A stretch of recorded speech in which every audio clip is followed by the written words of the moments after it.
What's up, everyone? Topic I want to go over today is something I think a lot of us don't talk about, whether you're male or female dealing with divorce. Actually, even without dealing with divorce, is suicide. Reason I'm thinking about that is I'm actually going to a wake today. This one wasn't a suicide. This was actually heart issues. I was actually awake last week. Same thing, but a few months prior, a friend of mine committed suicide. And I actually wrote a post about it on social media. And I got a lot of feedback. I got a lot of feedback more from men than I did from women. Not as the fact that who was doing it more or less. It's just men were hiding the fact that they actually thought about it. They weren't talking to anyone. Some of the females that I've spoken to actually did reach out to somebody. The reason why I bring it up is because not only did it actually, my friend actually did it, wasn't going through a divorce though. The weird thing about it, we've been friends for years, good 20 years.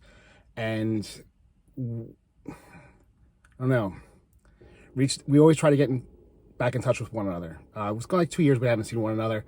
COVID, work, moves, stuff like that. He actually bought a house not too far away from me. And when he reached out, he was really excited. Told me how he looked up to me. I was a good father to my kids. Even after the divorce, I made sure I did what I needed to do for them. And we had a plan set to actually hang out. Like I said, it's been 2 years, and I come to find out a few days after that phone call, he hung himself. And I was pissed. Pissed for a lot of reasons.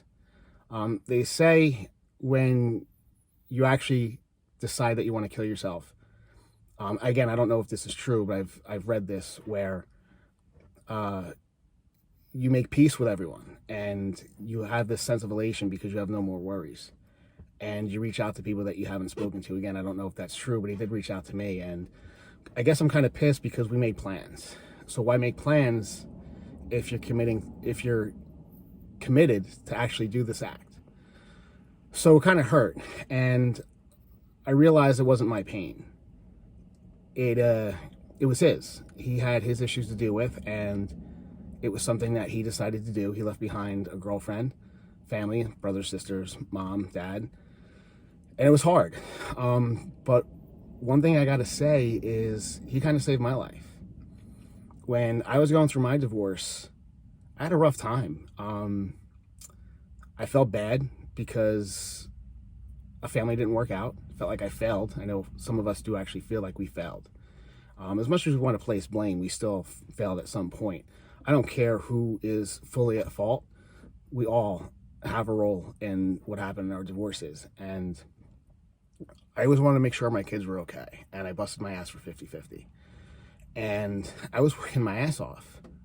2 jobs, I had to make sure everything was done the way they needed to, because I had them mostly during the week when they were during school. And at a point in my life, I wasn't sure if they were better off with an insurance policy than me being around. And I actually reached out to my friend. I didn't reach out. We were actually out drinking. And I just broke down and I told him I can't do it anymore. And I don't know what it's going to do or what it's going to take for me to actually just snap. And I said, maybe the kids are better off with my insurance policy than me being around. He doesn't even have kids, and he was pissed. He was pissed. And he had a right to be pissed, because I was pissed too when I found out what he actually did. But the thing is, he made me wake up. And I guess I'm pissed because I didn't help him the way he helped me. I didn't help him wake up. And that bothers me. And I wish I could have done for him what he did for me. But the point of this is, you have to understand, no matter how hard it is, no matter how bad you feel or how bad you feel that pain is, you have to reach out to somebody. I'm so glad and thankful that I never actually did anything, and thank God I don't have those thoughts anymore. I would have lost 15 years with my kids. I would have lost more than 15 years. I would have lost them. I wouldn't be able to see the men that they're growing up into being. My son's 18 now. My youngest is going to be 15.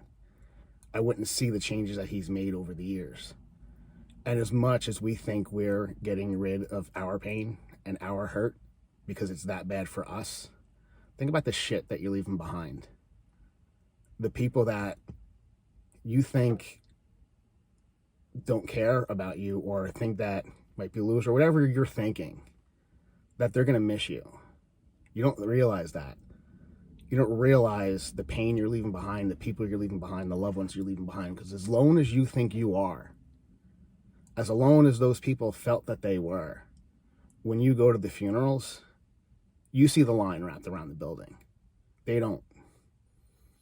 So all I can say is reach out, talk to someone. Don't be alone, because you're not.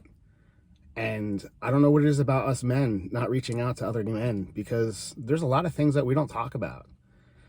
And yeah, the whole masculinity shit, it's, I don't know what the fuck is going on these days either. I love opening doors for women. I say hello, please, thank you. Open up doors, be a gentleman. I don't know why that's such a bad thing these days, but who the fuck knows?